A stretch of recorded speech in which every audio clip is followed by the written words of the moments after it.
Hello and welcome to the Ice Guys. This is the show that takes you into the world of the National Hockey League. Every game, every day, from a betting perspective. With pro sports handicappers, Ian Cameron, Alex B. Smith, and various guests from the world of hockey and sports betting.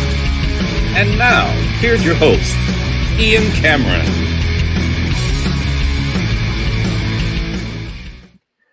Welcome to the Ice Guys, Thursday, April 30 in Cameron, Alex B. Smith, and we got Matty Robinson back in the house on this Thursday as well, ready to break it all down. 9 games tonight in the NHL, and don't look now, but 2 weeks from today, we'll be waving goodbye to the NHL regular season, as it's going to be wrapping up in just 2 weeks, and then the Stanley Cup playoffs will start right after that on the Saturday, and you can just feel it. The playoffs are right around the corner. Of course, for a lot of teams, the playoffs have already begun. Just trying to get in to the Stanley Cup playoffs. These games are like playoff games for a lot of teams in the NHL, and we certainly saw that last night with a couple of games. Playoff position battles, divisional battles taking place last night. We will start with Minnesota and the New York Rangers. I'm not sure I envisioned 9 goals between the Wild and the Rangers last night, but that's exactly what we saw, a back-and-forth affair. It was kind of an unfortunate situation for the Rangers because they were pretty much carrying the game for most of the way, but it seemed like every chance Minnesota got, they made good on it. But in the end, the Rangers get a 5-4 overtime win. I think they deserved the win. They outshot the Wild 39-24, but it was a good point for Minnesota considering they didn't play that great. They got outplayed. It's also a bad, missed opportunity not getting the second point because, again, Calgary especially still right there, and they're the team with the chance to maybe overtake Minnesota. And again, a big opportunity for the Flames tonight, who are in action against the Anaheim Ducks. But a 5-4 win for the New York Rangers in that game last night, and a big 2 points for them as they maintain a second wild card spot with the Montreal Canadiens. Carolina 5-1 over Washington. Obviously, was a tricky spot for the Capitals last night, and Carolina pretty much took it to them right away. They got the 3-0 lead early. One of my 2 best bets. We went 1-1 with the best bets. The first one hit with the first period over with Capitals and Hurricanes. It ended up 5-1 Carolina as they took control of that game. The only bright spot for Washington was Ovechkin getting a power play goal, and now just 3 goals away from that all-time record set by Wayne Gretzky. So now it's call Bettman, get Gretzky on the phone, get his itinerary in order. It's time for him to be in the building because this could happen any game now for the Washington Capitals. Alex Ovechkin breaking the record, no question about that. So Ovechkin got the only goal, and boy, did it get nasty in the third period. Boy, oh boy, oh boy. Lots of fisticuffs, lots of scrums, lots of bad blood developing between the Capitals and the Hurricanes. And at the end, there was multiple scrums. There was a fight. Logan Stankoven, who's not known for fighting, got into it with Tom Wilson there at the end. And then, of course, the big event that happened during all those physical confrontations was obviously what happened with McMichael and Chatfield. And you don't like to see that, someone being slew foot and then slung down like that to the very dangerous situation. And you're thankful it wasn't worse than that for McMichael. But yeah, it was a dangerous moment there for sure. It got definitely rough at the end there, but Carolina gets the 5-1 win. Toronto, Florida really was a playoff game. It felt like it. It was played with playoff intensity. Both teams didn't give the other a lot of open ice in that game. It stayed under the total. And I mentioned that. I thought that would be an under game, and it was. But Toronto finds a way, 3-2, and they hang on at the end. Florida made a push, but fell short. The Leafs with the 3-2 win. I thought all their best players were really good last night. I thought Max Domi was great. I thought Matthews, Marner, Nylander, Nyes, they all had a really strong game for the Leafs. And look, it actually could have probably beaten Florida by a bigger margin if not for Sergei Bobrovsky. Bobrovsky played really well in a losing cause last night for Florida, but a great win for Toronto. They show they could beat a really good team, could hold the lead, which has always been something the years past they've had an issue with, but they've been a lot better holding leads this year. So a big 2 points. They go up 4 points on Florida now for first in the Atlantic Division with that 3-2 win. Colorado comes back to beat Chicago 3-2. They look like they're staring a regulation loss right in the face, but they get the tying goal with 10 seconds left, and then they get the win in a shootout. Very unfortunate. At the end of the day, it's a very young Hawks D, and you're asking them to defend a prolific Colorado team 6-on-5. Not easy for a very young, inexperienced blue line. And it unfortunately wastes what was a phenomenal game in between the pipes from Spencer Knight last night. He was excellent in that game. But Colorado does escape with the 2 points. Travel issues getting out of Chicago for Colorado due to thunderstorms. They could not get out of Chicago last night. They had to leave Chicago for their game tonight against Columbus this morning. We'll talk more about that when we break down that game. Obviously not ideal for the Colorado Avalanche. And let's pour one out for the Vancouver Canucks. Their season's over. What a whimper for it to go out, just a thud. And that was a team, and I saw a lot of that game because we all like the over. We're riding the 14 historical head-to-head meetings that all went over 5.5 goals between Seattle and Vancouver, and for the first time it stays under last night. I think it's one of those situations where, you look at it, 5-0 Seattle. Vancouver had nothing physically, nothing emotionally, nothing mentally left in the tank. That looked like a tired team, an exhausted team. That road trip to save their season, Rangers, Devils, Islanders, Jackets, Jets, all those games in a row. They looked like they had nothing in the tank, nothing at all last night. A tired team, and they just hit the wall. And Seattle took advantage. 5-0 win. There was just not much going right for the Canucks last night. And boy, oh boy, just a tough way to see this playoff push for them fall short, because now it's done. They're just too far back. Not enough games left. And you can and again, I'll say it one more time as if I've not thrown enough shade at this guy. Elias Pettersson takes his ball and goes home in the biggest games of the season for a little bit of a bump and a bruise and some soreness here and there. Despicable, in my opinion, considering the money he's getting. Alex, your thoughts on last night? I thought about him at one point during that game when I'm seeing it 3-0, 4-0, and think we have the over. We need one goal at the end from fucking Vancouver, and that would be a time where normally did us a solid. Pulled the goalie down 4-0. It did. And if Vancouver scores at 4-0 to get it to 4-1, he's pulling the goalie again probably. And we've got a real chance to go over 5.5. But they couldn't even do that for us last night. The Canucks, pathetic showing. Yep. But you think about it over the last couple of games when you see certain moments. If you're watching the Canucks and you think, oh well, this is where Pettersson maybe could have been of help. Maybe this is where Pettersson could have been of help on the offense. And it's got to be maddening for that fan base. I feel for Rich H and all the Canucks fans up there. That's to go from where you were last year, having this magical run, being one of the top teams in the West, and then have that kind of fall apart in the playoffs, and then to have this season just be up and down with all kinds of chaos and drama. It's a hell of a whirlwind turn and an unfortunate ending, like I said, for this season moving forward. But just some of the other games last night, that Hawks and Avs game, I mean, it was weird because at no point did it really feel like, okay, now it's time to run and grab Colorado like we usually do when it's Chicago with a 1 or 2 goal lead late in the game.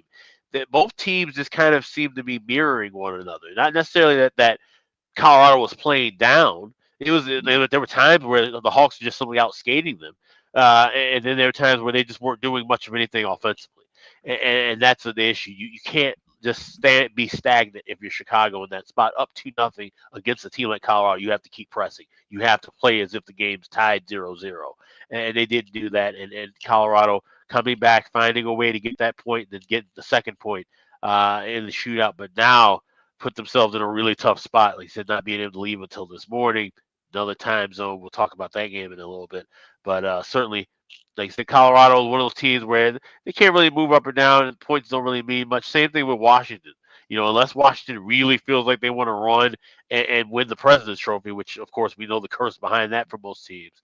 They already have the Metro Division wrapped up, and that game kind of played like a team for the most part, where they just seemed to be a tad bit disinterested, not really motivated enough to get the 2 points. But then, like you said, the fisticuffs and fireworks late in that game.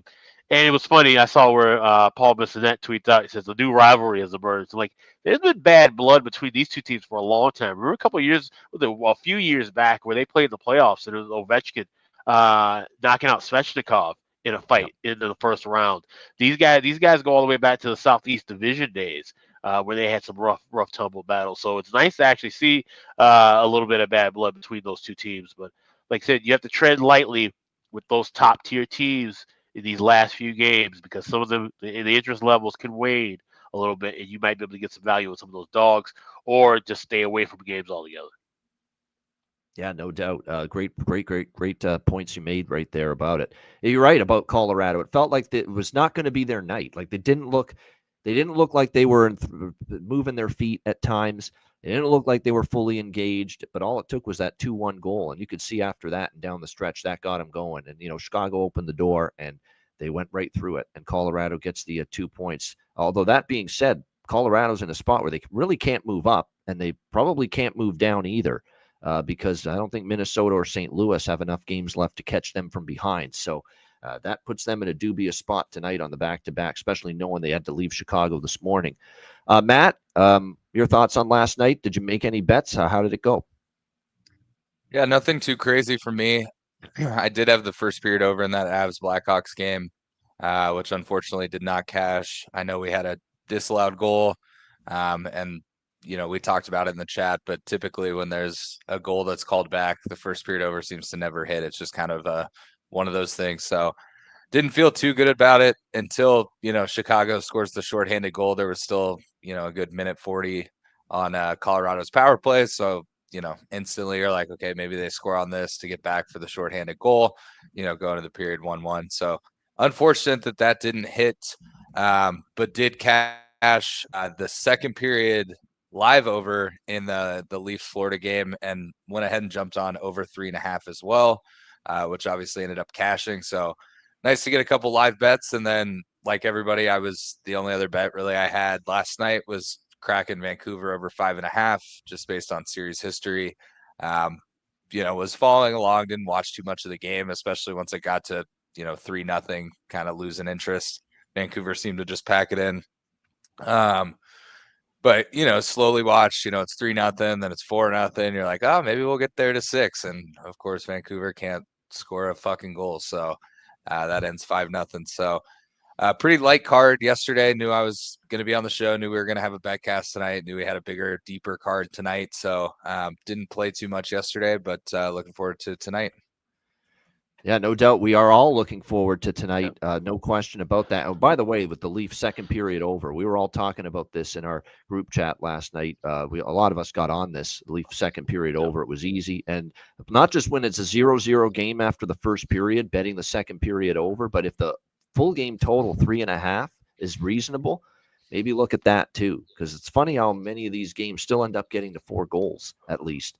For the game, but especially the second period overs have been strong with the scoreless first periods. And for Toronto specifically, it's now 15-1 second period over run for them. So just file that away in the memory bank. And we talk about how tough that disallowed goal was in the Colorado game for that first period over, but then we get the miracle cover for the third period team total over 1.5 with Colorado at plus 120 because of that goal to tie it up. So that's one of those games where it gives us, then it takes it away. So we were lucky to cash that one late with the plus money. No doubt. That is true. No question about that. All right. Before we get into Thursday's games, we do want to remind you that it is a betcast night and it is Patreon exclusive. So make sure you join us. Patreon.com/IceGuys, $10 per month. We have our first of 3 Patreon exclusive live betcasts coming up here in April before the end of the regular season. So get on board. Be there to watch the stream, to join us on camera during the stream, during the betcast if you wish to. And to do that, again, sign up at patreon.com/IceGuys, just $10 per month, again, to get on board and be there with us for the Patreon Ice Guys exclusive live betcast tonight. Again, just $10 per month. Make sure you get on board, patreon.com/IceGuys betcast. Just a ton of fun watching the games, placing live bets, sharing conversation about the game, the sport we all love watching and betting with all our great Ice Guys family members and viewers and listeners. So make sure you get on board tonight before the betcast at patreon.com/IceGuys.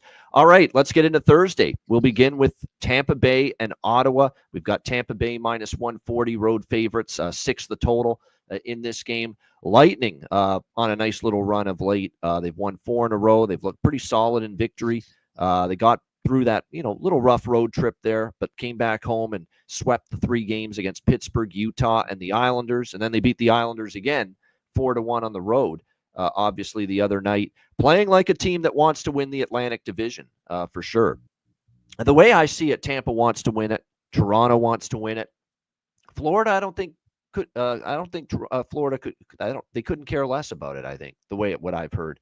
Even Paul Maurice said, okay, it would be nice if we win it, but it's not like the end of the world if we don't. But I think Tampa and Toronto, there's a real onus. 4 wins in a row for Tampa. 7-2 in their last 9 games. We'll see if they can keep it rolling here. The motivation is high for Tampa. Where is the motivation for Ottawa? That the concern here is that they really can't move up. They really are. Maybe Montreal or one of those teams catches them, but they're more than likely still pretty safe. At this point in time, not a whole lot in the standings could go wrong for them. They've lost 2 in a row. There's been just a little bit of a malaise in Ottawa the last 2 games when you look at the way they've played. The loss to Pittsburgh in overtime, 1-0. The loss to Buffalo at home, 5-2. We'll see how this one plays out. Now, Ottawa's played Tampa very well in this building. 5 games in Ottawa. They're 4-1 in the last 5. Tampa has won the last 2 head-to-head. I don't want to get in the way of Tampa Bay right now. And Brady Tkachuk being out means it's very difficult for me to bet Ottawa. Because I think they've lost 5 in a row without Brady Tkachuk. You go back to that time, remember Tkachuk was out, Sanderson was out, Parlay Pinto was out. They didn't win a single game without those guys. And you go back earlier in the year when Brady was out, they didn't win a lot either. He is that big of a deal. He's the emotional heartbeat of the team. He's the leader of the team. And it's almost like when the general is not out there to lead, the troops don't follow. And we've saw it again against Buffalo. No Tkachuk, no win for the Ottawa Senators. So I actually did bet Tampa here. I don't bet Tampa on the road a lot, but I took them here, -130. But what I like even more is the over by Fecta. 6 straight overs first period for Tampa Bay. 5 straight overs in Ottawa between these two teams. Lightning versus Senators. The last 5 games in Ottawa, look at the total goals. 9, 10, 7, 11, 9. Tons of goals in the games in Ottawa. So hopefully that happens again. Even though it is Allmark and Vasilevsky, you're getting the best goalie on either side in this game tonight. I still like the over by Fecta here. Alex, what do you think? Lightning, Senators. Yeah, so I am on the over by Fecta as well. You can get -122 on both 1.5 in the first period and over 5.5 in the full game at FanDuel. And I'm going chalk and draw parlay, or not parlay, but just chalk and draw rather than dog and draw split. -140, I think, is a fair price here for Tampa Bay. Like I said, Ottawa has played Tampa well at home, so +333. It's worth sprinkling on the draw, but I like Tampa in this spot, and I think 140 is reasonable. Like I said, not really in the business of laying 135, 140, 145 throughout the year, but at this time of the year in a spot like I said, Tampa Bay is playing for the division, which I love to hear that as somebody who's holding a Tampa to win the Atlantic ticket from early in the year. But like I said, this seems to be a spot where it's certainly no Tkachuk for Ottawa as well. Like I said, it's a different team. We talk about guys who, are the heart and soul of a team, and when they're missing from the lineup, that team looks completely different. That certainly fills the role of Brady Tkachuk with Ottawa. So give me Tampa here. Give me the first period and full game overs, and then give me a little sprinkle on the draw, +333 at BetMGM. Yeah, I think the draw might be worth a look. There's some draws I like on this. Actually, it's not a huge draw card for me tonight. There's a couple draws I like. Me either. But you're right. It's just one of those nights where the draw is not as prevalent, not as many games checked all the boxes as far as draw potential is concerned tonight. But yeah, there are a lot of props. Hedman, point. I mean, there's a bunch of players on point streaks. Gensel, a 3-game goal streak actually for Gensel, but 4-game point streak for Gensel, 4-game point streak for Braden Point, 4-game point streak for Nikita Kucherov, 3-game point streak for Victor Hedman. They're all worth a look. For sure. Jake Sanderson, and by the way, about Jake Sanderson and Victor Hedman, they both scored the last game for their respective teams. They're shooting the puck a lot. So don't be scared maybe to sprinkle goal props on Hedman for the Lightning, Sanderson for the Senators. They have both been shooting the puck quite a bit. And we have to go to Nick Paul. We have to. I mean, my goodness. He's going back to Ottawa, former member of the Senators, and he scored in the last game for Tampa Bay against the New York Islanders. So, yeah, Nick Paul is he's one of my favorites. He's a go-to, all reliable, as I like to call him. Tonight's the night to go back and visit all reliable for sure. Nick Paul, as far as a goal prop. Would this be the time now to look at as we get to the last, handful of games of the season, looking at where guys are as far as their stats going. For example, Jake Gensel at 38 goals right now, 2 away from 40. Would this now be the time to maybe zero in on some of those guys who could be at some of those milestone kind of marker spots? We're close. That's something I look at more in the final week of the regular Okay. season. So as we Yeah. get like when we're down to those handful of games, 3, 4, Like 5 games left. Yeah. Exactly. And you see players that are 2 or 3 points or goals away from certain milestone numbers. That's when we really get interested in targeting props involving milestone players. But that is going to be a big part of the player props discussion on this show starting next week. There's no doubt. So milestones, players going for and we're talking about milestones like 50 points or 50 goals or 60 goals, like the round numbers, 75 points or goals, 90 points, 90 goal. Well, no 90 goals, but 90 points. Those kind of like 100 points. If we get players that are closing in on that 2-3 games left in the season, they're going to push for it. Who wants 99 points when you can have a 100-point season? You know what I mean? You want to get there when you're that close. So yeah, the there's a lot of player guys. prop targets are going to be big in the final week for me. Yep. And there's a lot of guys who have, they have incentives in their contracts if they hit Yep. certain milestones, markers as well. So there'll be reason to back that for sure. No doubt. That exactly. And Jonathan's talking about it right now. The player bonuses.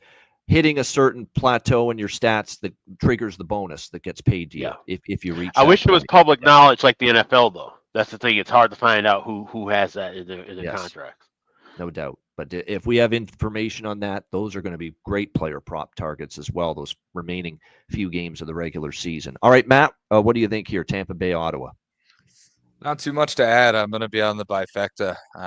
Love the first period over, especially, and I'm seeing the full game over at 5.5 on some books. So, it might be a good opportunity for a same game parlay, given that it's already a 5.5. So, first period and full game, you should get a nice like plus 130, plus 140 on an app like MGM. So, just like goals in this one, that's pretty much it for me on this one.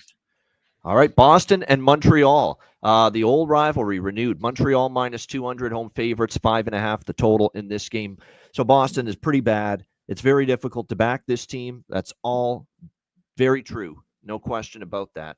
However, for as bad as they are, for one night, I could see Boston really wanting to win this game, to at least play some spoiler, some kind of spoiler to Montreal and try to, negatively impact their chances at making the playoffs. Now, are they good enough to be able to do that? That ends up being the big question here going into this game, because obviously Boston has just been awful. 1-9 in their last 10 games, 9-game losing streak entering tonight.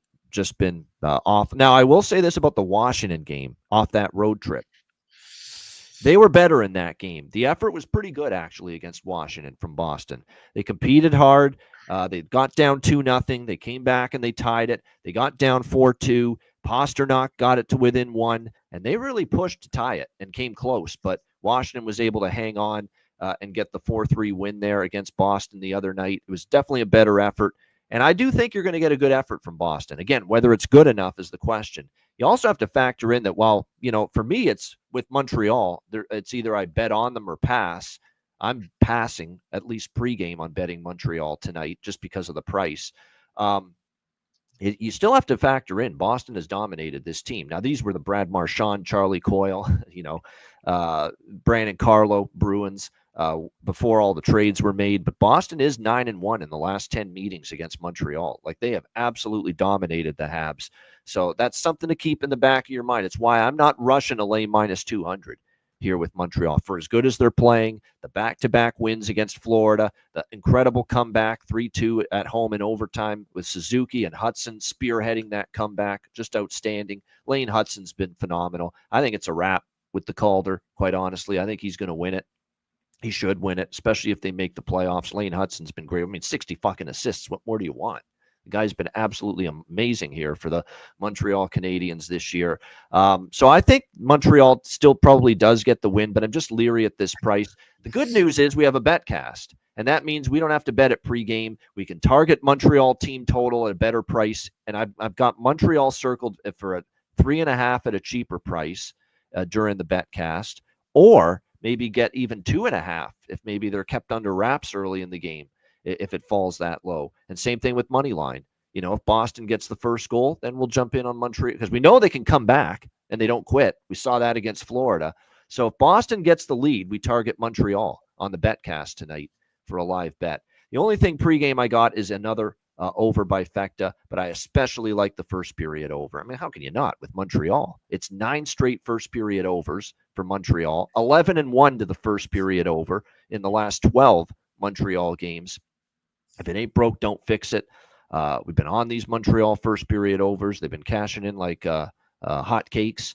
There's no question about that. So first period over, 1.5, full game over, 5.5. And the reason I'm on the full game too is because if you actually look at Bruins versus Habs, 6-3, 6-4, 9-4, 5-2 were the scores in 4 of the last 5 games. So it actually has been a full game over trending series between these two teams. So over by Fecta pregame.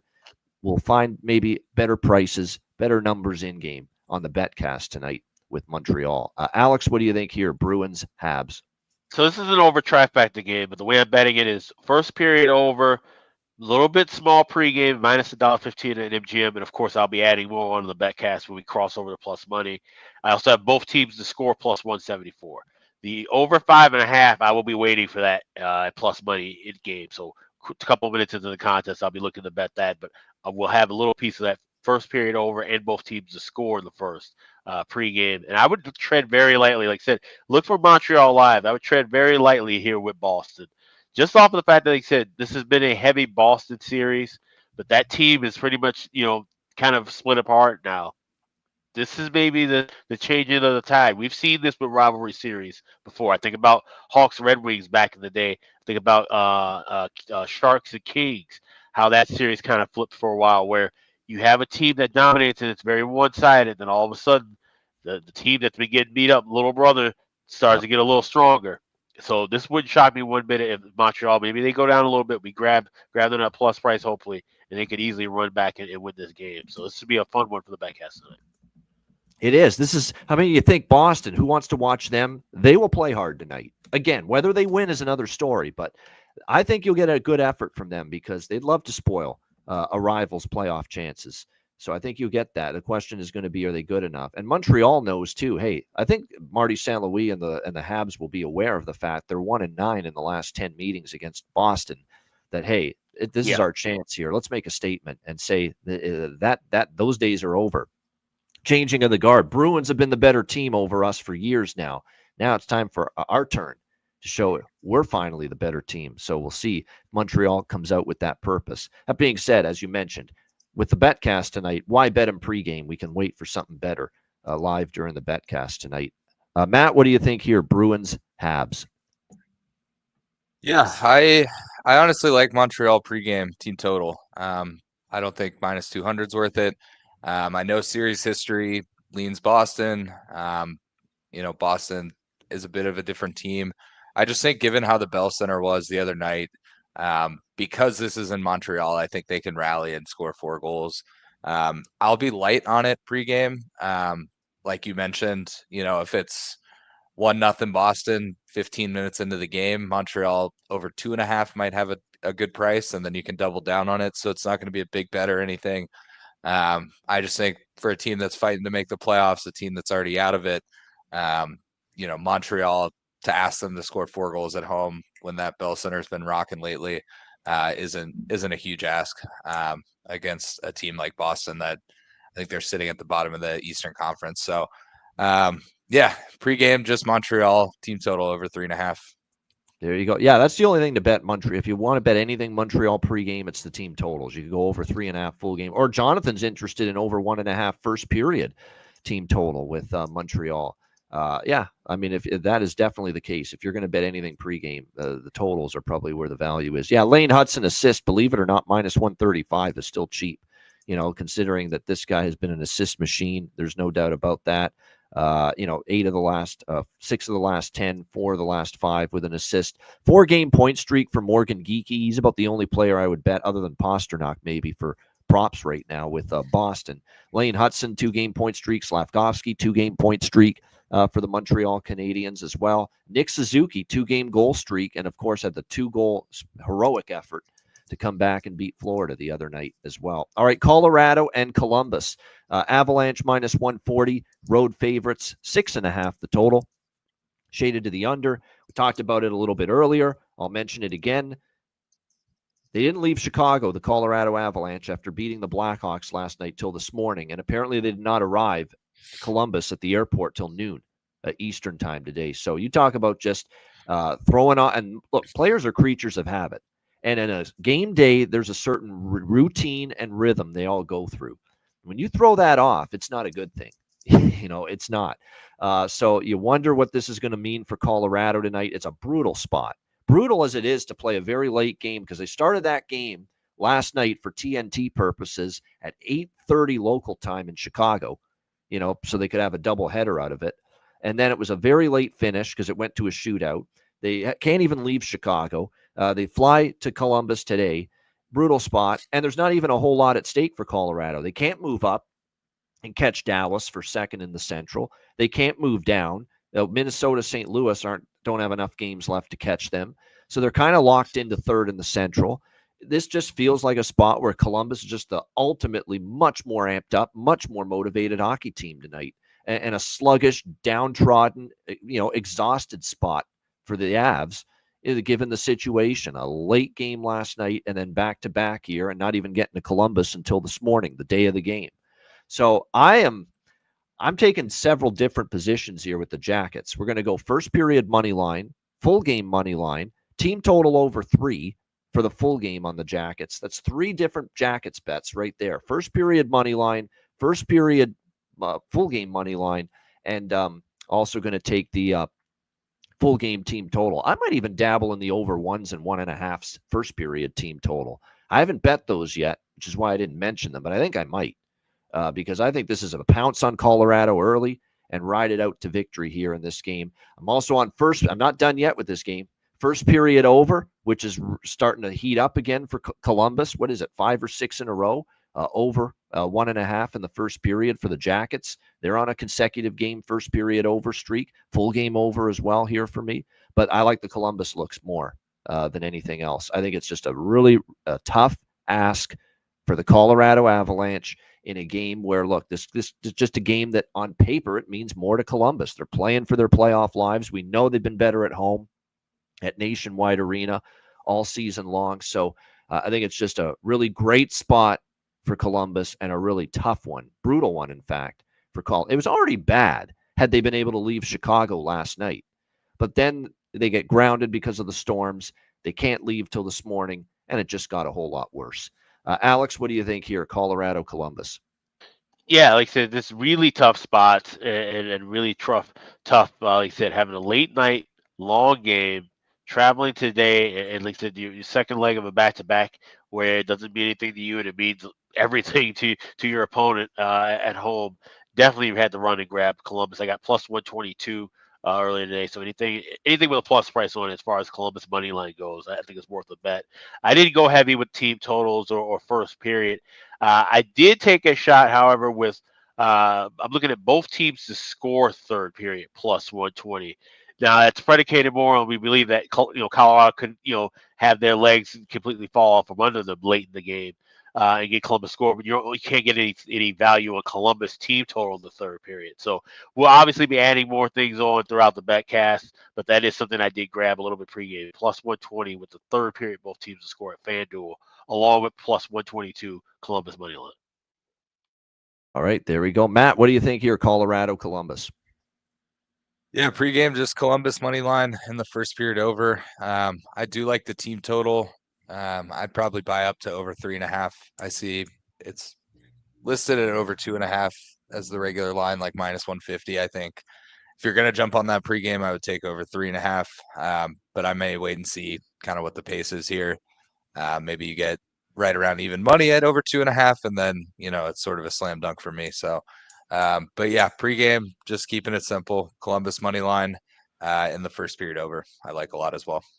Yeah, because we've got point streaks right now for Werenski 3 in a row, Marchenko 3 in a row, and the captain Boone Jenner for 5 in a row. with a point for the Columbus Blue Jackets. And the Jenner one is cheap, -105 for him to get a point. Marchenko's on a 4-game goal streak. I actually even like Cale Makar maybe to score tonight for Colorado because he's scored in back-to-back games. You get a pretty good price. And you know what's crazy is Dante Fabro for Columbus has scored in back-to-back games, and you're getting 11-1. So talk about going deep into the waters there. Might be worth a look there as far as props are concerned for this game. You know, Lehkonen is with McKinnon and Natchez. I always think, you know, whoever's with McKinnon on that left wing side's worth a look. Big Val, Nichushkin, Nelson. We'll have to see if Drouin plays tonight because he left yesterday's game against Chicago due to injury and did not return. So we'll have to wait and see if Jonathan Drouin is going to be in the lineup here tonight for Colorado. And, you know, the fact the game does not mean a whole lot. They could, I have a feeling they're going to take it, you know, easy, you know, cautious approach, you know, for Colorado with Drouin. So I wouldn't be shocked if he does not play here tonight in this one when it's all said and done. All right, next up, we've got Pittsburgh and St. Louis. The Blues -230, home favorites, 5.5 the total in this game. 10-game win streak for the Blues, and not easy against Detroit. Cam Talbot was really good. St. Louis was heavily outplaying Detroit. They had to stay patient, just keep plugging away, just play your game. Eventually, you're going to get a breakthrough and find one, and they did in the dying seconds to tie it, and then the 2-on-1 rush with Cam Fowler's brilliant backhander past Talbot to win it in overtime, 2-1, 10 straight wins for St. Louis. What a run it's been to get them in a spot now where, you know, the playoffs, you can see the light at the end of the tunnel when it comes to clinching a playoff spot. Pittsburgh, meanwhile, coming off a 1-0 overtime win. You don't see those very often against Ottawa on Sunday. Tristan Jarry, after some rough games, comes back and plays well in that game, obviously, against the Ottawa Senators. We'll see if he can play well again. He's always one of these goalies that when he's coming off an absolutely phenomenal game, it's not always the easiest to trust him the very next game. Like I said, I made good money with St. Louis during this run. I stayed off them against Detroit, and even though they won, you know, you wouldn't have cashed team total. You wouldn't have cashed regulation.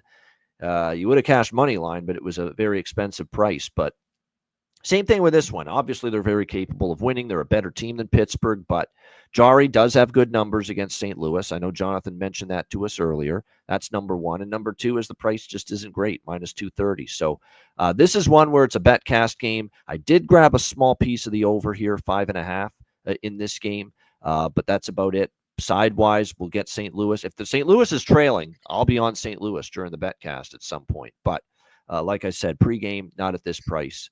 And we did see signs of them after the big Colorado win against Detroit. Even though they carried the play, you know, it was a grind of a game for them. And I could see this, you know, being kind of a grind of a game for them. Now, I also could see them putting up 6 goals because Pittsburgh's defense and Jarry could just, you know, be terrible. And it's because they've been that way a lot this year. But I just get the gut feel this is going to be like the Detroit game. The Blues may have to grind their way to a victory here tonight. Alex, what do you think here? Pittsburgh, St. Louis. Hofer, by the way, in net for the Blues. Yeah, this is a game we're definitely just wait and see and jump in on the back cast. Like I said, we made a ton of money with St. Louis on this run. I took it on the chin with the team total over in that last game against Detroit. So this is one where, like, you know, looking at Jarry's numbers, 7-1 with exactly 2 goals against, 926 save percentage and a shutout in 8 starts. Those are some pretty solid numbers. So this is one where, like I said, we have the back cast at our disposal. So anything side totals, I lean the over at a 5.5. We can, you know, wait for plus money with that. But good back cast game for sure.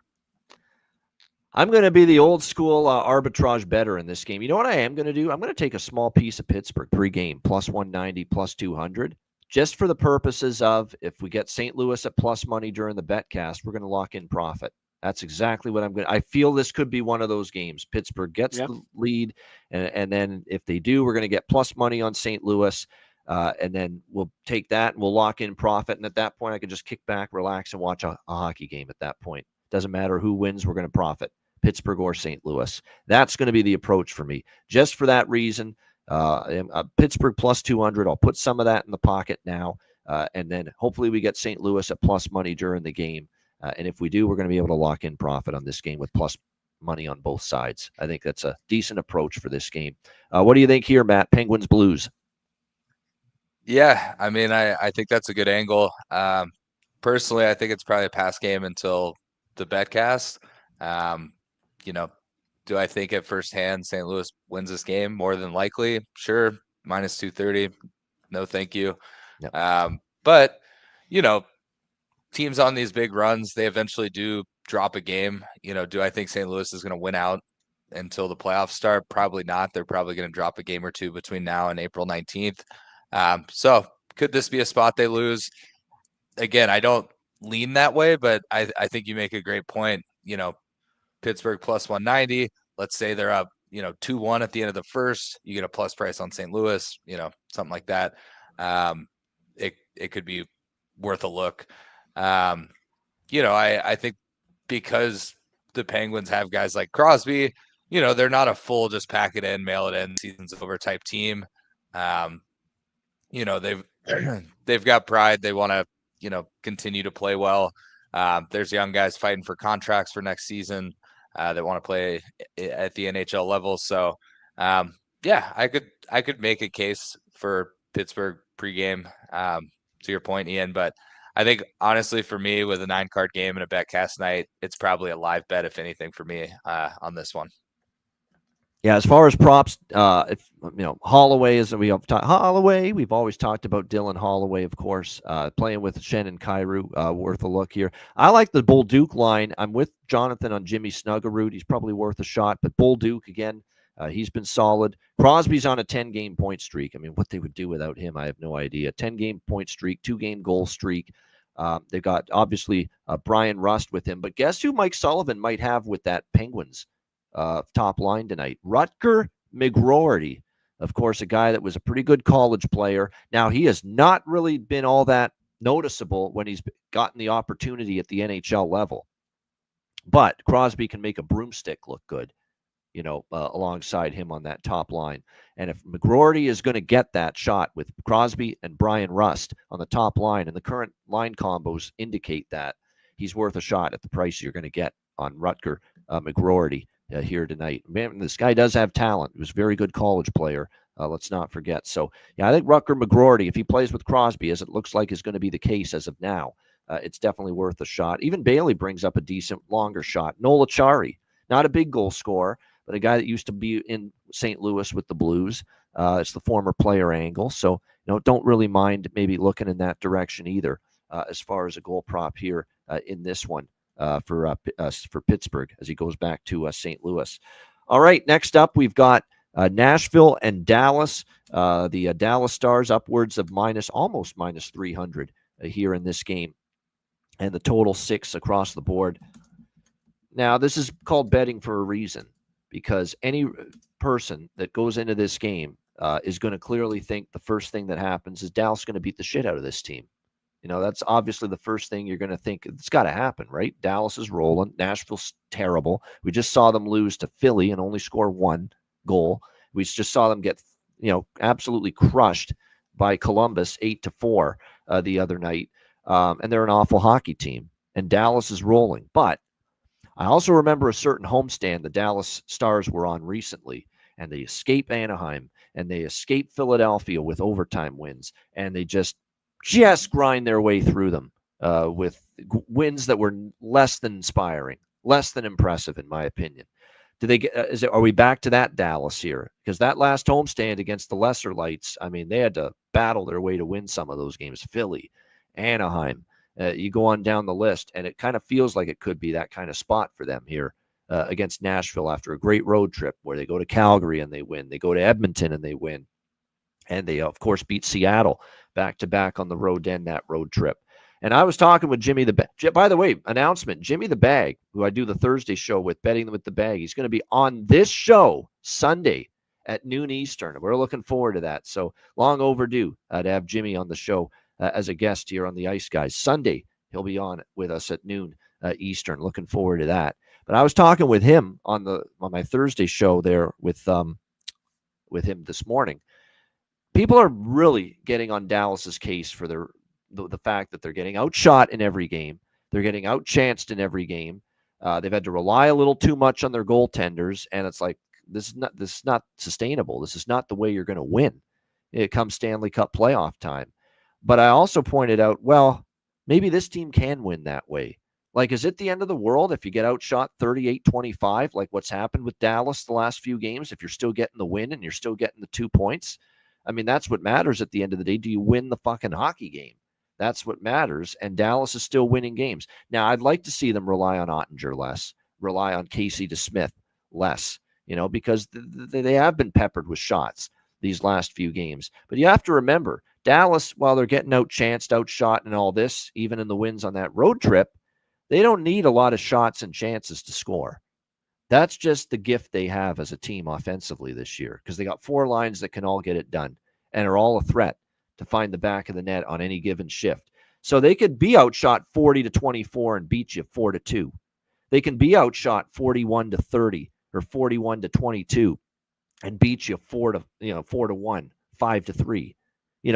That's what they can do, because they are just it's every line is a threat to get you.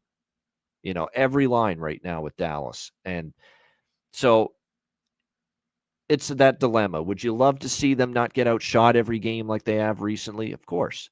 But are they winning games? Are they finding ways to win? Yes. Are they getting 2 points? Yes. Are they converting on the chances that they're getting, Dallas? Yes. Is the goaltending great right now? Yes. Ottinger's had a great run his last few starts after a bit of, not a struggle like he's been bad, but he was just a little less than great. He's been better the last few starts.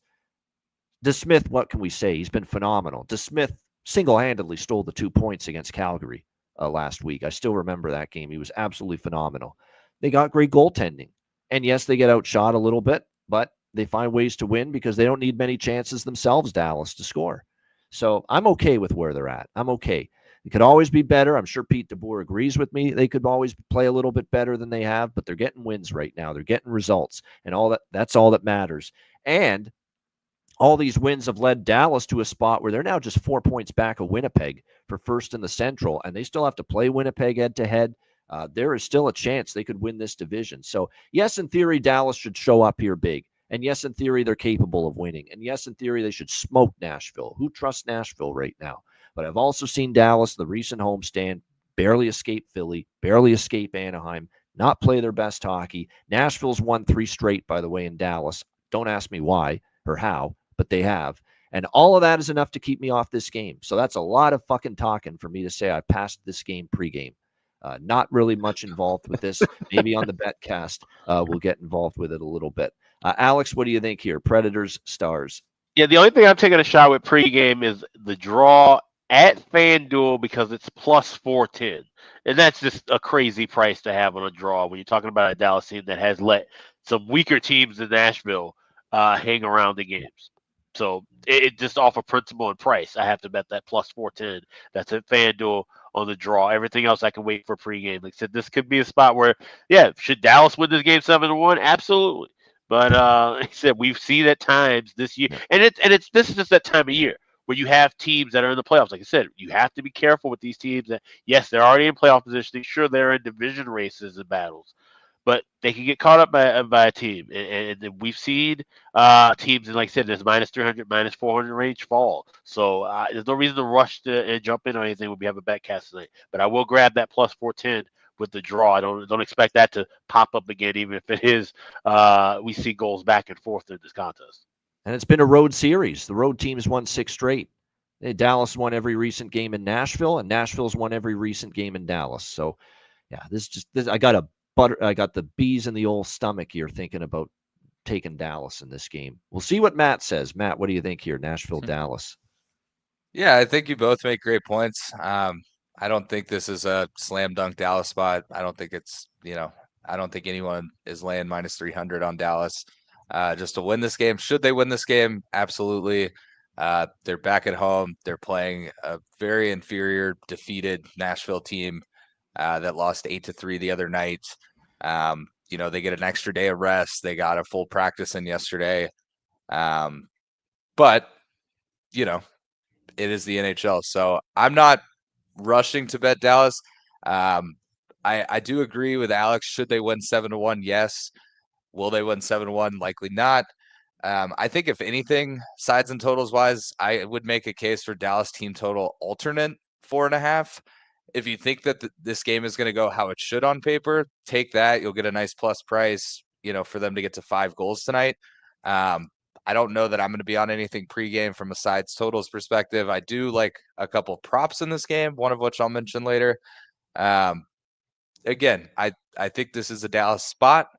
I think, I was breaking it down to you with the Winnipeg situation. They've got a game in hand.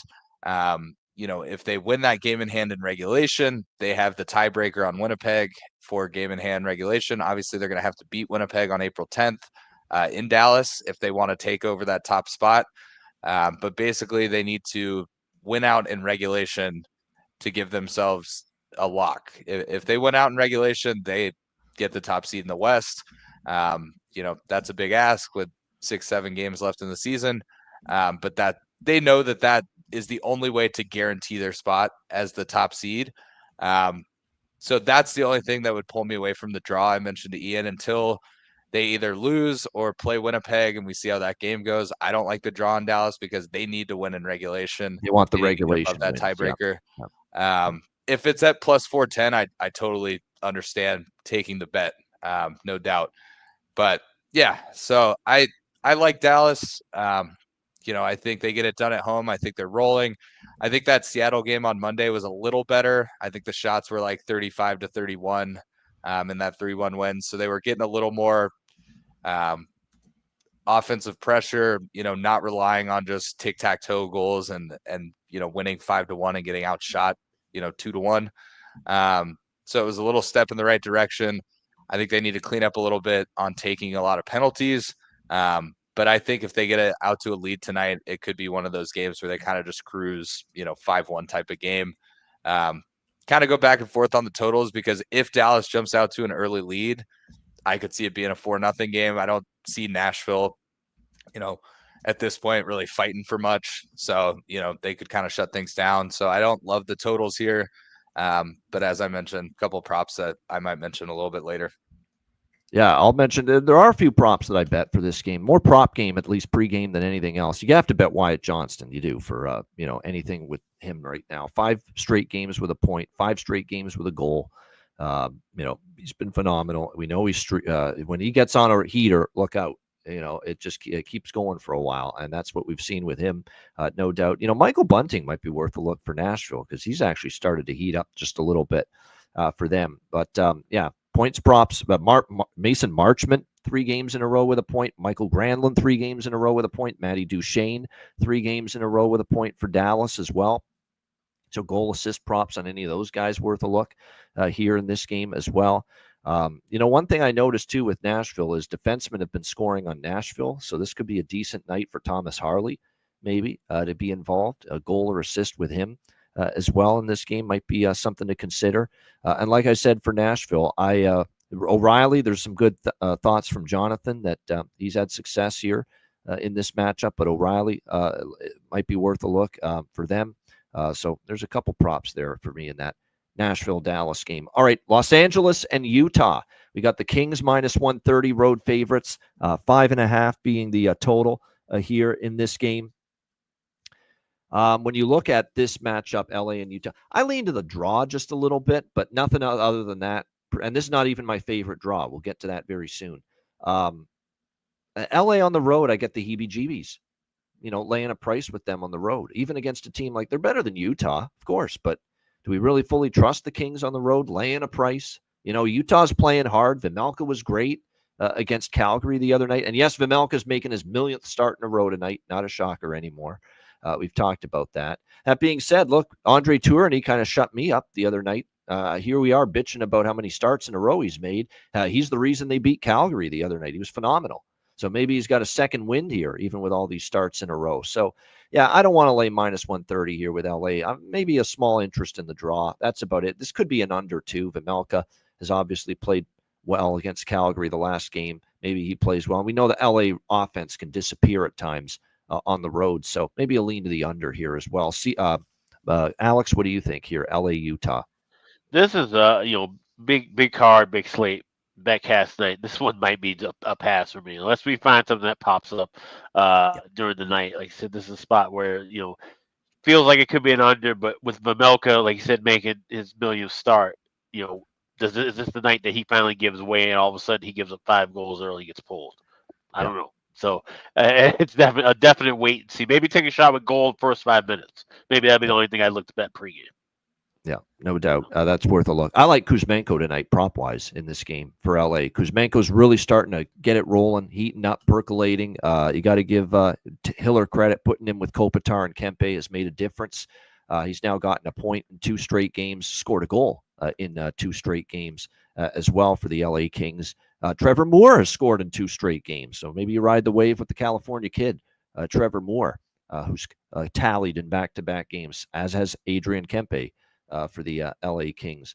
And like I said, so is Kuzmenko. Dylan Gunther has scored, or at least as a point, I should say, in 2 straight games. Kopitar, Keller, Cooley on 2-game point streaks as well entering tonight. Matt, what do you think here, LA, Utah? Yeah, I'd probably lean LA. As Alex mentioned, I think we've got a big enough card that I don't think I'll have it pregame. I think Utah kind of fizzles out the rest of the season. You may get some good prop value out of some young guys, some guys like Josh Doan that, are trying to make sure that they're on Utah come next fall, kind of solidify their spot in the NHL. So you could see some good props out of a team like Utah. I just think LA, they're fighting to stay in that position. And that second seed in the Pacific, they want home ice against Edmonton. So I think LA gets it done. Not running to bet it, but if, the night's going well, I may look at some angles of this game live on the betcast. These are games where LA is the better team, but maybe they're sluggish early, and we know they've been hit or miss on the road, and that's a good find by Jonathan. Yeah, Kyler Yamamoto apparently with good success against, regardless of who starts for LA, Kemper and Riddick. Yamamoto has scored against either one, but I do want to mention, too, that's a good one, too. Barrett Hayton against Kemper has had success. These games where we know the one team's better than the other, that's why it's great to have a betcast night. You can always jump in at a plus price with LA during the game. And then, you know what, if it loses, okay, you don't want it to, but at least you don't lose any juice. You don't lose, laying a price, when you're taking something at plus money. And that's definitely the thing to keep in mind. So it's definitely good to have that in the back of your mind when you got a betcast night like tonight. All right, Anaheim, Calgary. Calgary minus 160, home favorites. 6 the total here, shaded to the under in this game. The Flames are still very much alive. The Flames are still burning bright here for this Calgary team. I don't know, bright, but they're alive anyway. The Flames are alive, at least still in the playoff race. They currently have 82 points. They are 7 points back of both Minnesota and St. Louis, but they have 2 games in hand on both of them. To be quite honest with you, there's a better chance probably they catch Minnesota than St. Louis right now, but obviously not much margin for error. You got to keep winning. Simple as that if you're Calgary. This kind of feels like Vancouver last night, where if Calgary does lose this game in regulation, it's almost over except the crying for the Calgary Flames. That's where they're at right now. They simply have to get 2 points here in this game. Doesn't mean it's going to be easy for them because, this Anaheim Ducks team, the quack, they've been plucky. They've been feisty of late. They've won 3 of their last 4 of their last 6. They beat San Jose in a shootout, but they gave Toronto a tough game. They beat the Rangers in overtime. They crushed Boston 6-2. They did lose to Carolina 5-2, but they beat Nashville 4-1. They took Dallas to overtime. They've been a very competitive group, and this young group is playing carefree hockey, playing with no pressure, and you see the talent that this group is going to have long term with Leo Carlson, Troy Terry, McTavish, who had a big multi-point game. The other Jackson Kookie, Lenmy Lacombe, Jackson Lacombe, Zegras, go on down the list. This team is playing loose, playing really solid, and right now that dangerous combination here for Calgary. Now, Calgary has owned this series 8-2 in the last 10 versus Anaheim. They've also won 6 of the last 7. It's one of these deals where Calgary, this is like a Game 7 effort they need tonight. They need it in the worst way, but I don't want to lay minus 160 with them. We've got Hungry Like the Wolf, no surprise. Dustin Wolf in net for Calgary. John Gibson is projected right now for Anaheim, but it has not been confirmed as of yet. The only bet here for me pregame is the draw. And this is the draw that I like the absolute most on this card tonight. 100%. I think it's a great draw candidate. Calgary's gone past regulation in 4 of their last 6 games. Anaheim's gone past regulation 2 of their last 3 and 3 of their last 7.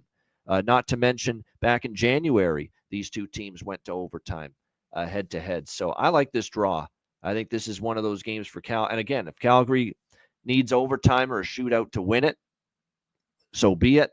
They need 2 points regardless of how they get it. So the draw for me pregame. And Jonathan's got a decent look here with Anaheim team total, that if you like Anaheim, take the team total. Because they have been scoring lately. I still don't know about their D and their goaltending night tonight, but they have done a nice job lately scoring 3 goals. They scored 3 against San Jose, 5 against the Rangers, 6 against Boston, 4 against Nashville, 3 against Dallas. So, again, their offense has been prevalent in recent games. Alex, what do you think here, Anaheim, Calgary? Yeah, I'm right there with you on that draw. I was looking for the best price, plus 340 at BetMGM as the best price available. I'm seeing a lot of 320s and 325s floating around. But like I said, Calgary, they need all the points they can get. If they can win in regulation, it would be ideal for them. But it would not shock me one bit. Like I said, Anaheim's been playing feisty. And like I said, this has been two teams. And it's funny, I talked about it earlier in the show about how you have teams where series history kind of flip-flops over time. You remember back in the days when Anaheim and Calgary, they both were good teams. Anaheim just dominated for years and years and years, and now all of a sudden we see what Calgary has kind of changed to turn the tides in this series. So definitely going with that draw plus 340. But this is a humongous game for Calgary. They need to win, like I said, to save their playoff lives. Yeah. So I think this is definitely a live draw spot for sure. I agree with you there. And then there's a lot of props in this game that are actually worth a look. I don't know how many goals I could see it being an under, but still, kooky. Let me look home. Jackson Lacombe, 6 straight games with a point for him, which is impressive. He scored the last game as well for the Anaheim Ducks. Zegras is on a 3-game point streak. McTavish, what a night he had. He's probably worth a shot here. Leo Carlson's heated up lately for the Anaheim Ducks as well. So there's a lot of good candidates here. I think it's a Naz Kadri night too. I think this is one of those games he's got to make a big impact, one of the veteran leaders of this team. So it's not a bad prop game here either in this one. Matt, what do you like here? Ducks, Flames. Yeah, I do like the Flames team total over 3.5. I may wait a few minutes, see if that price increases. I'm seeing it like plus 110, plus 115. If it gets to like plus 130, I may jump on that. This is another one. It'll be sort of late in the night. We'll see how the night's kind of pacing. A lot of times I like how the 4 and 5 o'clock games kind of lead into the night games. It kind of gives you, there's obviously no true rhyme or reason, but in my head, it makes you feel, oh, tonight's going to be an overnight or an undernight. Sometimes there are those trends. So not one that's like huge circled on my must watch, but by this point in the night, we'll see what we're feeling. But I lean Calgary here. I don't want to lay minus 160. I think they can get to 4 goals, especially at home. So that'll probably be my only look, but I'll probably look at it into that first period. Yeah, this is actually one of the games I'm excited to watch because Anaheim's playing hard. Calgary needs the points. So actually, you know what? To be honest with you, out of the late slate, the 4 games, LA, Utah on down, this is probably the game I'll be watching the most, Anaheim and Calgary, just because it's so important here for the Flames as far as their playoff potential is concerned.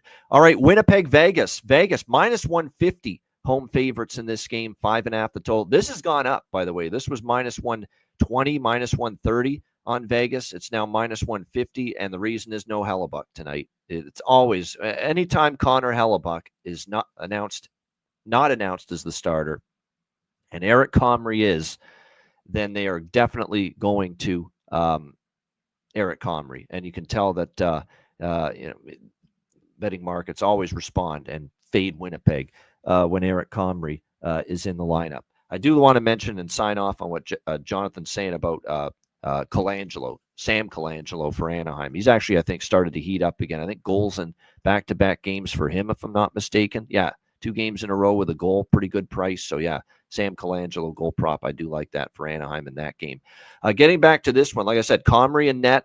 Winnipeg, they got to dial it up a little bit. Dallas is right on their keister, 4 points back for first in the Central. But, with Scotty Arneal saying, let's go with Eric Comrie tonight on what is not a back-to-back. They don't play tomorrow. It makes you wonder just how, do they care about winning the division suddenly? Where's Winnipeg at as far as that's concerned? Because, right now, they don't look like they're going full throttle to wrap up this Central Division. And, of course, we saw them fall flat to L.A. The other night, losing 4-1 to the L.A. Kings. We'll see how this one plays out. But, like I said, Vegas, the problem with Vegas is, they've kind of been up and down a little bit. They're coming off a loss against Edmonton in their last game. And they've got some injuries that they're mindful of right now. Are they going to go full bore the rest of the way? This is a team that's without Hurdle and without Pietrangelo, two of their bigger pieces. Aiden Hill, by the way, will be in net for them. I mean, I'd bet Vegas before I bet Winnipeg in this spot. But like I said, with Eric Comrie in net, he's capable. I think people are a little too harsh sometimes on Comrie. He's not that bad. He's had some good starts. He gave up just one goal in a win against Seattle, one goal in a win against Philadelphia, only gave up 2 against Nashville. They beat St. Louis. He gave up 3 goals, but they won 4-3. Now, his last start was not good. I remember that start, the Buffalo game, where he started on that Sunday afternoon. He was not good because Winnipeg probably should have won that game. But he gave up 4 goals on 16 shots, and they lost 5-3 to the Sabres. He does need to play better than that if Winnipeg's going to win tonight. But yeah, this is a game right now where I'm passing. This is a betcast game for me here with Winnipeg and Vegas. Alex, what do you think here? Jets, Golden Knights. Yeah, let's keep in mind Comrie has been the beneficiary of a very good Winnipeg team throughout the entire season. That's important to note as well. Good defensive team, and that does help him. Yes. And holding Nashville and Philly to 2 goals or fewer is not really the and a light schedule. Buffalo, Nashville, Philly. Yeah. So, but that being said, this is like I said, great betcast game. I don't want to take a shot with either one of these teams right now. This is one where I just want to wait and see how things play out. Draw prices aren't even that great. I'm seeing plus 320, plus 340. It's maybe a game that finds its way to overtime. Not necessarily where it's up and down and it's 5-5, but it could find its way to maybe going a little bit past regulation. So it's a good one to watch late. And we'll be up for this one, but like I said, nothing pregame. Yeah, favorite prop. There are some props I like. I like Dorofeev. I like Nick Waugh starting to heat up for the Anaheim or not the Anaheim Ducks, the Vegas Golden Knights. So keep that in mind. They've been obviously very good for them of late. Close shave Barbashev. I think he might be worth a shot. And then on the Winnipeg side, Iafallo, there's still value with him on the top line, even though he hasn't clicked yet with Scheifele and with Connor. Mason Appleton with Ehlers and Lowry. I think, and even Lowry, the captain, might have some value playing on the second line. And you got to go to Cole Perfetti, too. Cole Perfetti has scored in back-to-back games here for the Winnipeg Jets. You're getting them at around plus 400. Pretty solid price. Scott says Morrissey scored in the last game against Vegas. Yeah, and he shoots the puck, so I don't mind that. Josh Morrissey for Winnipeg either for a goal prop shot. Matt, what do you think here? Winnipeg, Vegas. I know you're a Vegas fan. You hate Vegas, and yet here you are tonight. You got to actually stomach cheering for the Vegas Golden Knights because you need them to do you a solid and help out your Dallas Stars to give them a chance to win the division and catch Winnipeg. That's what this world has come to. Matt Robinson has to cheer for the Vegas Golden Knights, and he despises that city. Not that city, but he despises that team. Yeah, it's very rare for me to be a Vegas Golden Knights fan, but tonight I think I lean Vegas. I mean, I don't know that I'm going to lay money on them minus 150. Winnipeg's a very capable team of winning on the road. The Comrie angle does help. I put it in the chat, but to your point, maybe Winnipeg, they've got the motivation from last year after, rolling and then getting just a horrible series against the Avalanche. Maybe their thought process is, hey, we want to roll into the playoffs against a good team, have a good first round, and kind of get redemption for last year's playoffs. So maybe they and I did see someone make a comment. I think 100% their priority, maybe even over first seed in the West, top spot, whatever, is having Hellebuck fresh come playoff time, because, he's a big difference maker. When he's on, that team can beat anybody. When he's off, they're a beatable team. So, I would think they'd want home ice through the playoffs, but maybe their thought process is that's priority one. They've got some guys banged up. Maybe they kind of just coast into that second seed, and then prepare for a series against Colorado. As a Stars fan, I'd be okay with that. That wouldn't hurt my feelings. But yeah, so I don't know. I do think Vegas is a better home team. I've said it before. I'm usually pretty anti-Vegas, especially when they're on the road, especially on the East Coast. But they are a pretty good team at T-Mobile Arena. So I would lean Vegas here. I'm not going to take them at -150. And then as far as like live betting, I think this is a game that I want to watch.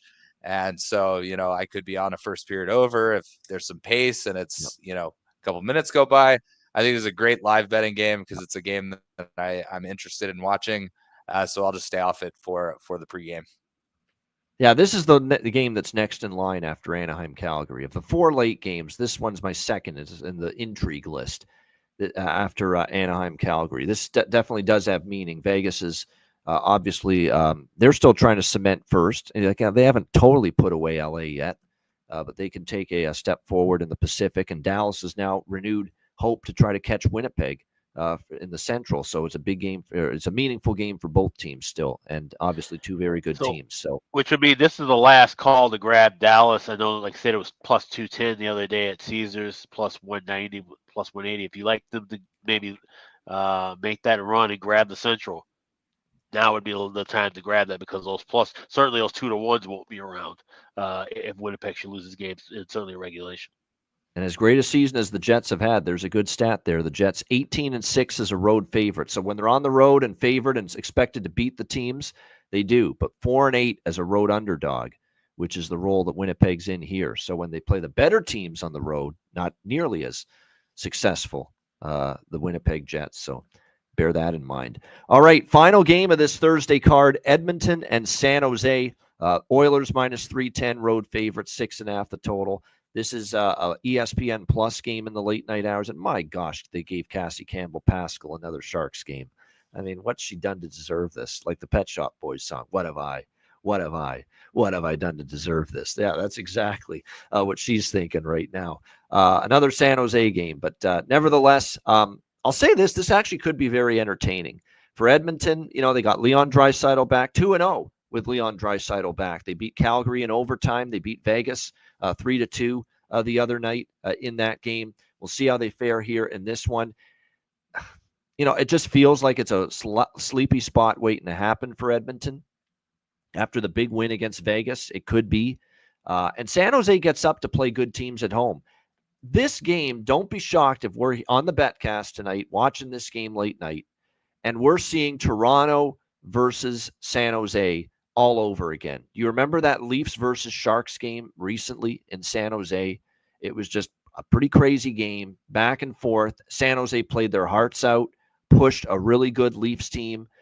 In fact, the Leafs needed to score twice in the final minute to get that game to overtime. And then, of course, the Sharks won it in a shootout. And it was kind of back and forth. Lots of goals in that game. That's kind of what I think this could be. This could be one of those pond hockey up and down affairs. And I'm going to take a shot that I'm going to have the game script nailed in this game, that I think it's going to play out just the way, as I mentioned now, that I think it's going to. So I'm going to go with San Jose goal in the first period. They've been good at that lately, getting on the board early. It's a -138 price, San Jose to score in the first period. I'm on San Jose, not the money line, but the team total over 2.5 at +100. Plus Pickard's in net again with Skinner still injured. And obviously McDavid and Ekholm are still out for Edmonton. It's going to be Pickard again, who is really good against Vegas. But how many times have we seen him have a really great start, and then the next game there's a fall off and there's a decline from Pickard? This could be it. So I think the Sharks to score in the first, their team total over 2.5 is worth a look. But the problem for San Jose is defensively they are gutted. They are banged up and beleaguered defensively. Multiple blue liners out. Jan Ruda, Vincent Desharnais, Shakir Makhmadoulan, the young kid He got injured the last game, and he's out due to injury as well. That is already a blue line that is not great when they're at full strength. And now they got multiple blue liners out. And look what San Jose is. Look what's happened to them defensively the last 4 games. All 4 games, by the way, went over the total. And I believe, if I'm not mistaken, all 4 games went over in the first period as well. They did. So it's a 4-0 first period, 4-0 full game over run for San Jose. They gave up 5 to Toronto, 6 to the Rangers, 8 to the LA Kings, and then 4 to Anaheim the other night. So this is just 6-5 Edmonton or 6-5 San Jose type of game. To me, this is Toronto, San Jose, the sequel. That's really the way I see it. So I'm going to go with the Sharks to score in the first, -138. Sharks team total over 2.5, +100. Full first period over 1.5, first period over 6, or full game over 6.5. Now the prices are a little expensive on those two. Could always wait to the betcast to get on them during the betcast, but I think it's probably a goals bonanza here. And I know there's no McDavid, but how many times, they got Leon, and as long as they have Leon Draisaitl, Edmonton's going to be able to score goals against one of the weaker blue lines that exist right now in the NHL. So I think it's a goals bonanza here, and San Jose chips in as well in this game and pushes Edmonton at the very least. I don't know about win, but pushes Edmonton here tonight. Alex, what do you think here? Final game, Oilers, Sharks. Yeah, I get where you see goals coming in bunches, and especially when you look at San Jose, like I said, the defense is depleted, and also you're going with Romanov, Georgie Vaca, as I like to call him, in that his numbers have been awful, and he's just looked positionally out of sorts. And so this is a game where I'm looking for the live betcast. We see it 2 +118 at BetMGM. Reminds me of the old days of the first period over. So that's how this whole thing started with the betcast. We were waiting for those 2s to go down to 1.5s and try and get 140, 150. So that's the way I'm going to try and approach that. Same thing with the total 6.5. Try and grab that 2 and over 6. But we will play goal in first 5 minutes +140. Should we not be able to grab better numbers with those over by factor? But this is a good live game. Like I said, all the late games tonight are set up to be some pretty good live wagering spots. Yeah, apparently there's a Maze Music and Matt Robinson connection. I didn't know that, but there we go in the chat. But then I saw the name Ian, and I thought it was me for a minute, but no, they're talking about someone else. Matt, what do you think here? Edmonton, San Jose. Yeah, I've gone back and forth in the chat with him before, because he used to live in Reno, and then, long story short, his brother's wife is a teacher with my girlfriend. They work at the same school, so very small world connection. And his brother's a firefighter here, so yep. I got him some tickets when we played FDNY. So yeah, very small world, pretty awesome stuff. So yeah, as far as this game goes, I think this is a good spot for a Matty Rob special. First period over 1.5, full game over 5.5. And then, as Alex mentioned, I think this is a good live betting spot. If there's some pace to it, I could see this being like a 5-3, 6-4 type game. San Jose chips in with a couple goals. Edmonton kind of lights it up, whatever it may be. But yeah, I think that's it pregame. Obviously, I lean Edmonton. I'm not going to lay -310. You could make a case for San Jose. They're going to win a game here and there. So, but I think at this point in the year, I think they're big guns. The big guns they have, I should say, young guns, are getting a little tired. So they just haven't looked the same. So, yeah, I'll just take the first period full game over 5.5, and then look for some live action as well. Yeah. It reminds me of that old song, "Hey there, Georgie girl." Guess who's been announced as the San Jose as the San Jose goalie tonight? The one guy that might actually be worse than Georgiev, Georgi Romanov, is going to start tonight for the San Jose Sharks. You mean you don't love seeing that 4.97 goals against average? And if you don't like seeing that, maybe you'll take to that .829 save percentage instead. My goodness. Wow. So yeah, that's another reason why the over stuck out to me. In fairness, in that 8-goal shellacking when he was in net against LA on Sunday night, they hung him out to dry. They were awful in front of him, but it's still been rough for Georgi Romanov here in the few starts that he's gotten with San Jose. So Like I said, definitely it feels like certainly Edmonton can find the back of the net, but don't be shocked if San Jose returns fire in that game. All right, great stuff. Shout out to everyone in the chat. We will return fire with you tonight at 7 o'clock p.m. Eastern Time, Patreon exclusive, live betcast. We cannot wait. Looking forward to it. Hopefully it's a great night of hockey and a great night of winning bets. So make sure you join us. If you're not a Patreon member, make sure you sign up right now so you're there with us tonight for the live betcast. $10 per month, patreon.com/iceguys, along with access to the live betcast tonight and the 2 Patreon live betcasts exclusive to Patreon next week, Tuesday and Thursday. You'll get, of course, goalie charts, totals charts, all the bonus content, daily betting cards, sides, totals, player props posted each and every day on the Patreon page. Live chat room, live betting chat room that you can interact with your fellow Patreon Ice Guys members, all that and more, and access to the live betcast tonight and the 2 next week, and all the live betcasts exclusive to Patreon the rest of the season. Get on board. Your $10 per month subscription goes a long way to supporting the show. So make sure you sign up. Be there tonight for the betcast. $10 per month. Patreon.com/iceguys. Yeah, as I say, between the 3 betcasts over the next 7 days, the goalie charts that will be posted up later tonight, Chris Otto's charts. This is the time to sign up if you've never signed up before. Definitely take advantage of all that we're offering right now. But playoff also betcasts. Yep, lots of them coming. Playoff betcasts coming as well too. So this is a great time, great month to sign up, but also a great time to check out the Ice Guys store, iceguys.myspreadshop.com. Today's the first of 5 days where you can save 20% off in the store. I told you we have a special every day during the month of April. 5 days. Now you have 20% off. Just hit on the redeem button at the homepage, add everything to your cart. 20% will be taken out at checkout. We've got just about everything in stock right now with a bunch of new designs as well. Here's the new Ice Guys Corvitas t-shirt. Mine just arrived yesterday. So definitely check that one out. Save 20% off for the next 5 days. That's at iceguys.myspreadshop.com. There you go. Next 5 days, take advantage of that. iceguys.myspreadshop.com. All right, bargain bin special of the night and best bets coming up in just a moment, right after we hear from our great Ice Guys sponsors.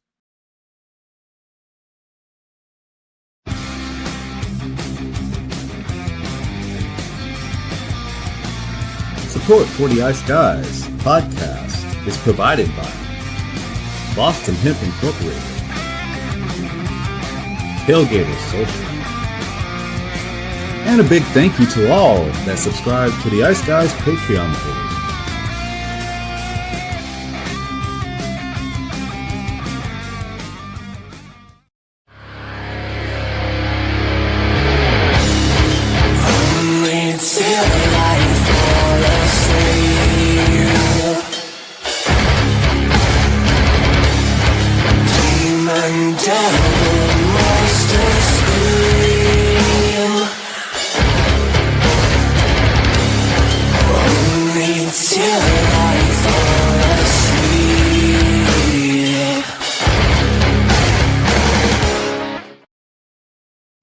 Everyone loves a perfect pair.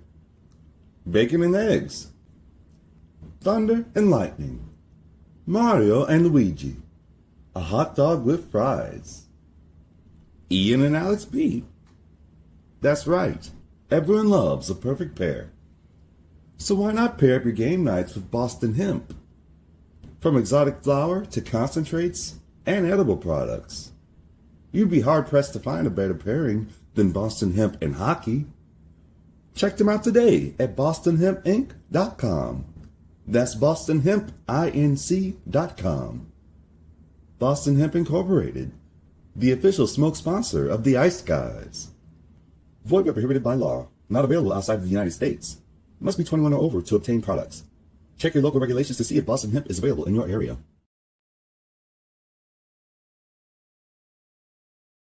Hey, Ian, I got to tell you about this app I've been using lately called Kalshi. Kalshi.com. Did you know it's the only place where you can trade on March Madness in all 50 U.S. states? I have heard about this, actually. Kalshi is the first and only legal prediction market that lets you trade on real-world events with the look and feel of stock trading, whether it's who will win elections, who will win the Grammy or Oscar awards, or what the price of Bitcoin will hit this year. You can bet you trade on just about anything on Kalshi. With over 1 million users across all 50 states and over $1 billion worth of trades, Kalshi is an absolute game changer. And with March Madness coming to a close, baseball about to get in the full swing, playoffs on the horizon in hockey and basketball, now's the time to sign up to trade with Kalshi today. Sign up at kalshi.com/iceguys, and the first 500 traders to join and trade 100 contracts, you will get a free $10 credit added to your account. So don't miss out on all the action. Join Kalshi today at kalshi.com/iceguys. That's kalshi.com/iceguys.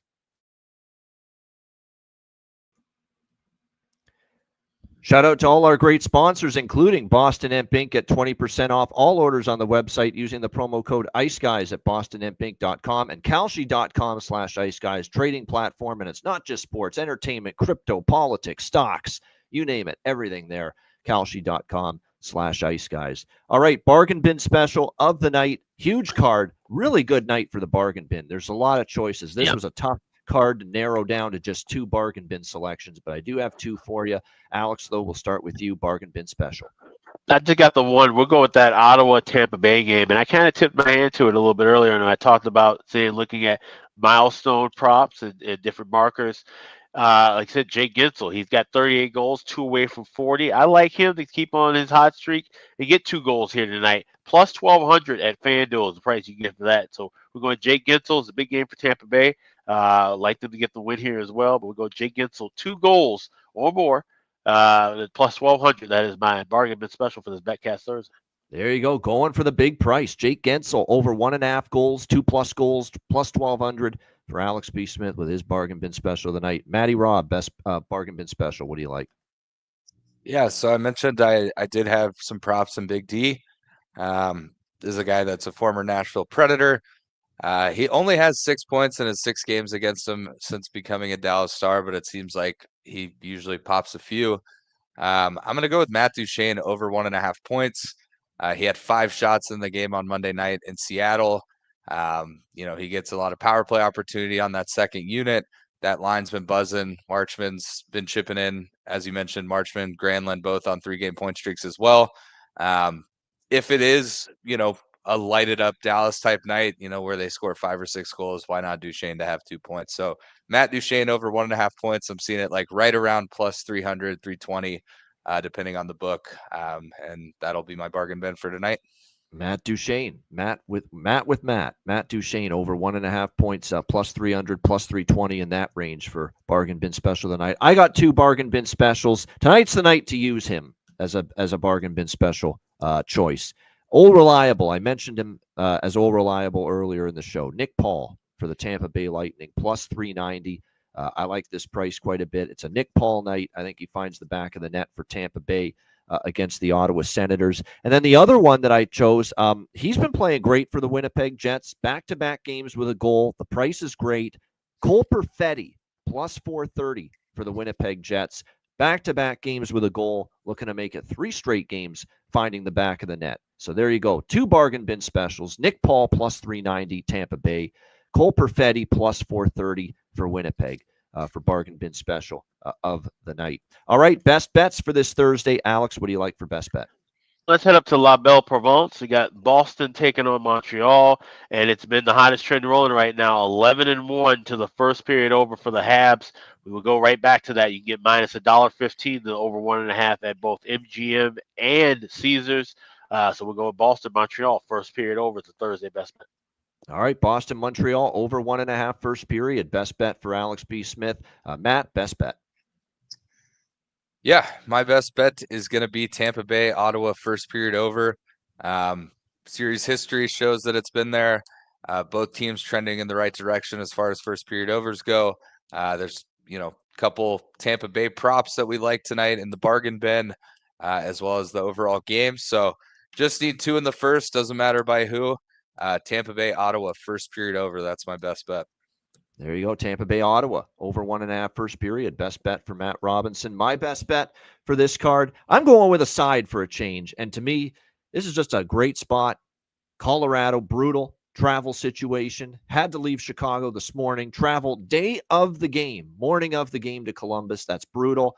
It's a huge game for Columbus. Colorado can't move up or down. I think the Jackets take advantage. Columbus plus 120 against Colorado for my best bet for this Thursday card. Shout out to everyone in the chat. The Betcast is tonight. We're looking forward to it. We cannot wait for it. And as you see on the screen, we've got not one, not two, but 3 Patreon exclusive live betcasts in the next week. Tonight, next Tuesday, April 8th, and next Thursday, April 10th. So make sure you get on board. If you want to be part of these great betcasts, they're so much fun. We appreciate you joining us. Patreon.com/IceGuys, just $10 per month. And again, you won't regret it, because these betcasts are a lot of fun, and we do pretty well with them often as far as the live wagering action. So make sure you get on board.